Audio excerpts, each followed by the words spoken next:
నమస్కారం అండి. అందరికీ welcome to my YouTube channel Shri Manju spiritual. మనము ప్రతిరోజు లలితా సహస్రనామాలకు పదార్థాలు తెలుసుకుంటున్నాం కదా. శ్రీమాత్రే నమః. ఈరోజు 228, 229 తెలుసుకుందాము. మహాయంత్ర, మహా గొప్ప, యంత్ర స్వరూపురాలు, గొప్పదైన యంత్ర స్వరూపిణి. అనుసరించడానికి చేసే విధానము తంత్రమైతే దాన్ని నడిపేదాన్ని యంత్రం అంటారు. ప్రతి జీవికి ఇటువంటి యంత్రం ఒకటి ఉంటుంది. అది సృష్టి యంత్రం. ఈ సమస్త సృష్టి నిర్వహించడానికి అవసరమయ్యే ఒకే ఒక యంత్రాన్ని మహాయంత్రం అంటారు. ఇది సమిష్టి యంత్రం అవుతుంది. ఈ మహాయంత్రం కూడా జగద్ధాత్రి అయిన అమ్మవారే. అందుకని ఆమెని మహాయంత్ర అంటారు. ఆమె పూజా చక్రము, పద్మచక్రము, అమృత ఘటము, మేరులింగము మొదలైన యంత్రములు గలది. సర్వోత్తమమైన శ్రీ విద్య అనే మంత్రము, సిద్ధి వజ్రం అనే యంత్రము చాలా గొప్పయి. వీటిని కలిగిన దేవి మహాయంత్ర అనబడుతుంది. యంత్రాలు 3 రకాలు: భూప్రస్థారము, మేరు ప్రస్థారము, కైలాస ప్రస్థారము. అయితే యంత్రాలలో శ్రీచక్రము, రుద్రయంత్రము, వనదుర్గ యంత్రము మహాయంత్రాలనబడతాయి. శ్రీచక్రాన్ని యంత్రరాజమని, సిద్ధవజ్రమని కూడా అంటారు. బిందువు నుంచి వచ్చిన నాదము మంత్రమైతే దాని రూపము యంత్రము. సర్వమంత్ర స్వరూపిణి అయిన దేవి సర్వయంత్ర రూపిణి, సర్వతంత్ర రూపిణి కూడా. సాంప్రదాయ సిద్ధమైన యంత్రాన్ని పూజలో పెట్టాలి. అది గురువుగారి దగ్గర నుంచి వచ్చిందై ఉండాల. ప్రతి యంత్రానికి సృష్టి క్రమము, సంహార క్రమము, స్థితి క్రమము అని 3 ఉంటాయి. కానీ సృష్టి సంహార క్రమాలే ముఖ్యమైనవి. బిందువు దగ్గర నుంచి భూపురము వరకు సృష్టి క్రమము, భూపురము దగ్గర నుంచి బిందువు వరకు సంహార క్రమము. ఈ 2 క్రమములలోనూ ఆ యంత్రాన్ని అర్చించాలి. యంత్రానికి పూజ చేసేటప్పుడు సంహారాతంగా ఉండాలి. అన్ని యంత్రాలు పరమేశ్వరి స్వరూపాలే కాబట్టి దేవి మహాయంత్ర అనబడుతుంది. తంత్ర విద్యలకు సంబంధించిన సాంప్రదాయ సిద్ధమైన యంత్రాలన్నిటిలో బిందు విస్తరణ ద్వారా జరిగే వ్యూహాన్ని కోణ, త్రికోణ, దళ, వృత్తరేఖ, భూపుర రూపాలతో సంకేతిస్తారు. ఈ విధంగా వివిధ విన్యాసాల ద్వారా ఏర్పడే యంత్రాలన్నీ అమ్మవారితో సమన్వయింపబడే వివిధ యంత్ర రూపాలే. అందువల్ల వీటికన్నిటికీ మూలమైన అమ్మవారిని మహాయంత్ర అంటారు.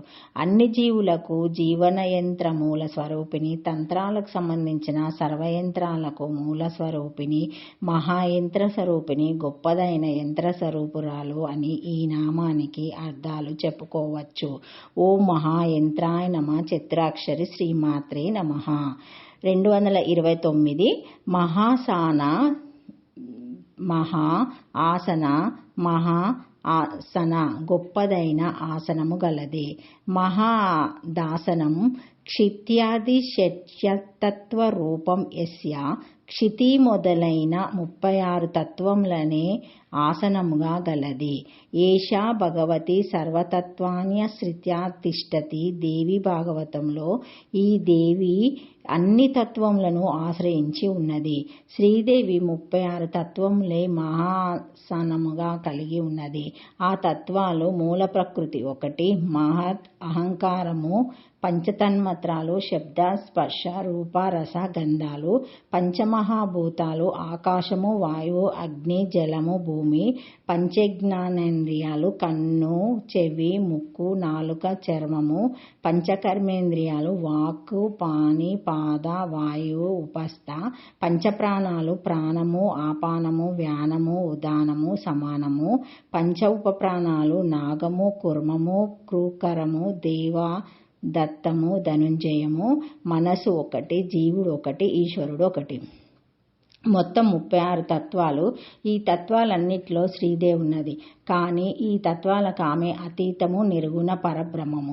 మహాసనము అంటే సగుణంగా పంచబ్రహ్మాసనము. పంచబ్రహ్మాలు సద్యోజత, వామదేవ, అఘోర, తత్పురుష, ఈశాన, పంచప్రాణవాసనము, పంచాదిగాసనము, 4 దిక్కులు, మధ్య దిక్కు, పంచభూతాసనము, పంచముఖాసనము ఈ 5 ఆసనములుగా గలది. మహాయంత్రాలు నివాస స్థానంగా గలది కాబట్టి పరమేశ్వరి మహాసన అనబడుతుంది. మహాపీఠమితి జ్ఞేయం విద్యాపీఠమయస్యతి లలితోపాస్పాక్యం. బిందుపీఠము మహాపీఠమని చెప్పబడుటచే బిందుపీఠాస్తురాలు. శ్రీకామేశ్వరిని అంకపీఠి సర్వోత్తమ పీఠం. దానిపైన ఆమె ఆసీనురాలై ఉన్నది. ఆమె కామేశ్వరంకపీఠ స్థిత.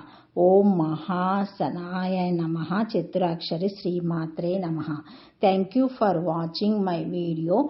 Please like, share, comment, subscribe to my channel. మరిన్ని వీడియోస్తో మళ్ళీ కలుస్తానండి. ఈ వీడియో మొదటిసారి ఎవరైనా చూసి ఉంటే తప్పకుండా లైక్ చేసి సబ్స్క్రైబ్ చేసుకోగలరని కోరుతున్నానండి. ఏమైనా కామెంట్స్ ఉంటే కూడా పెట్టగలరండి వ్యూవర్స్. Thank you.